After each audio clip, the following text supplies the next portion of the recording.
Kalau ngomongin masalah ijazah palsu yang dituduhkan ke Pak Jokowi memang nggak ada habisnya ya.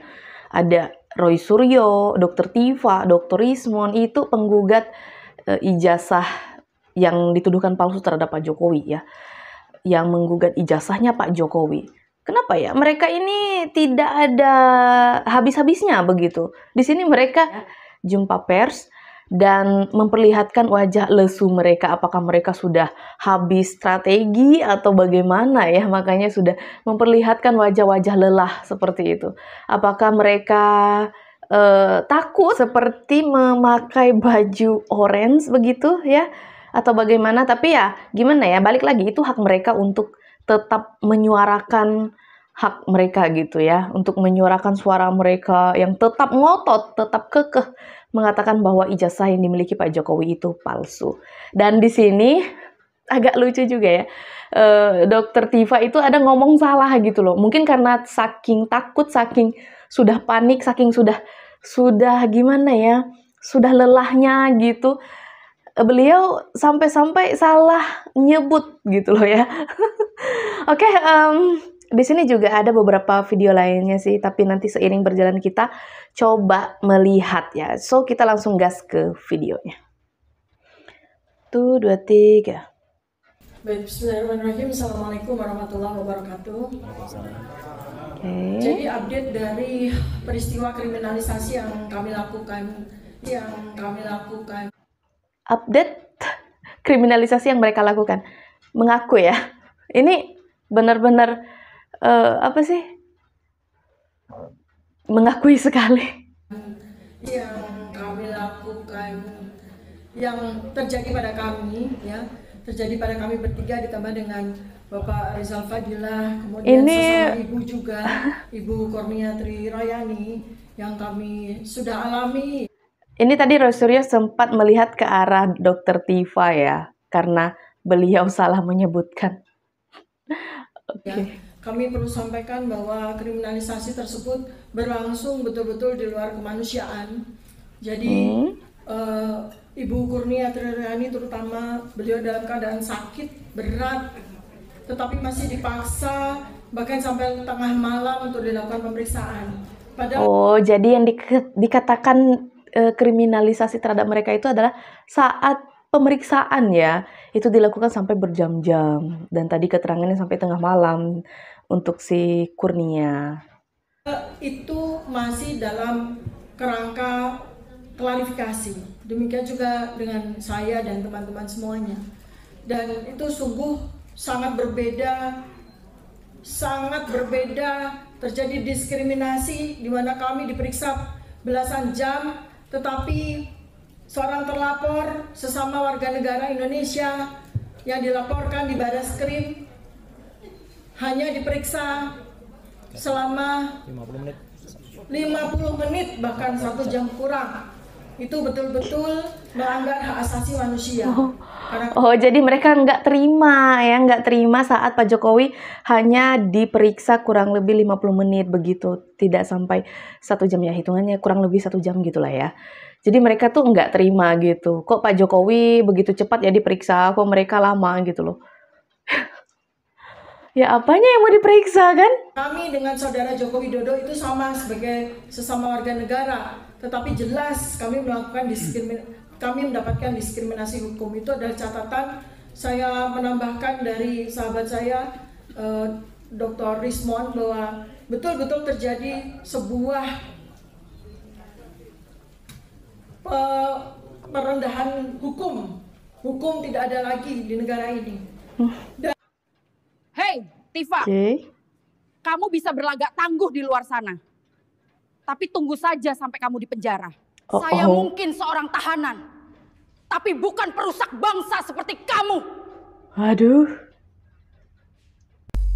Jangan lupa ajak Nenek Kartika, ajak juga si Tompel. Bentar, ini ada, keren ya.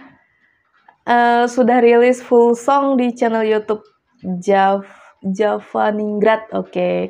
Ada Roy Panci, Tiva Ratu Drama, dan Egy Durjana.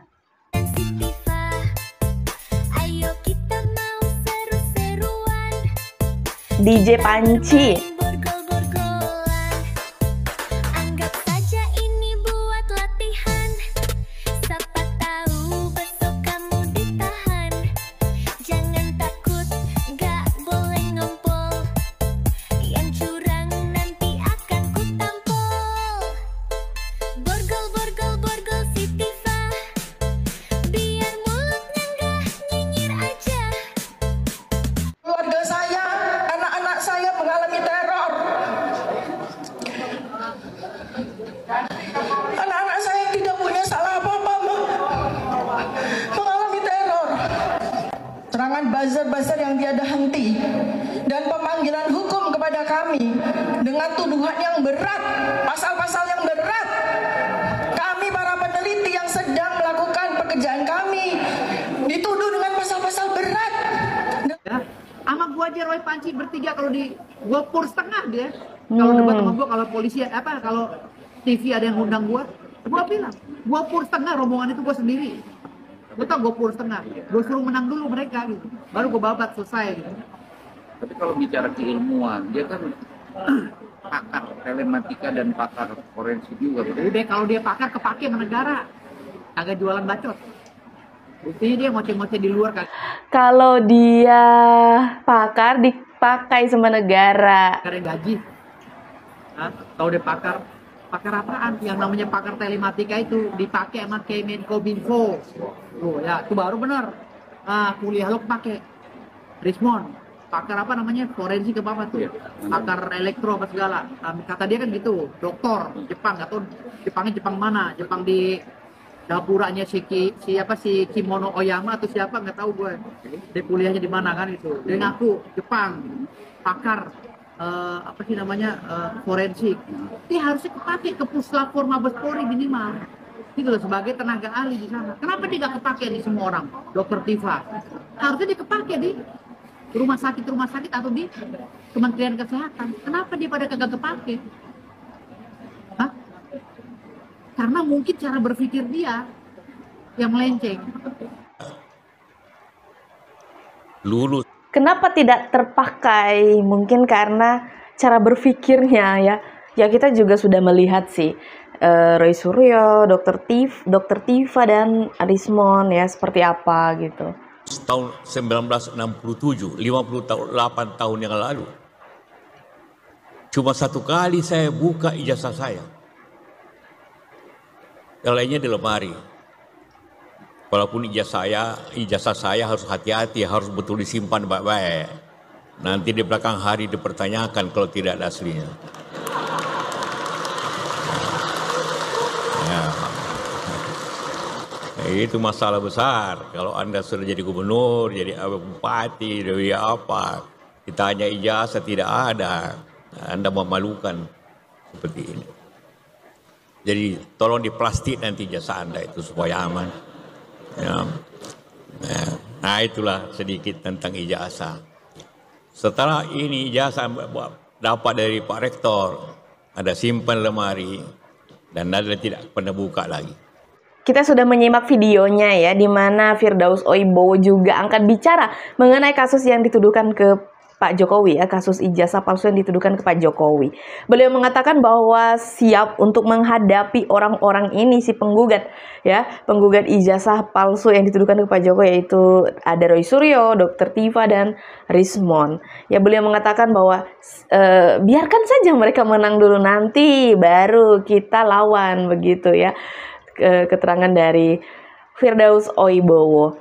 Kita juga sudah melihat di awal ya, mereka begitu terlihat lemah, begitu ya, lesu gitu saat jumpa pers.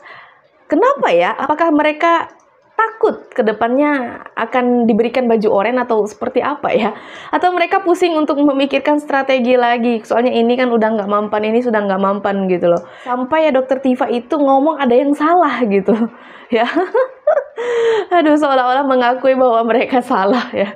Tapi kembali lagi sih itu hak mereka juga untuk mengatakan dan selalu menuding ijazah Pak Jokowi palsu, itu sebenarnya hak mereka juga sih. Cuman ya balik lagi kayaknya udah kelelahan banget gitu loh ya. So kalau menurut kalian gimana video yang barusan kita simak? Coba ketik-ketik di kolom komentar.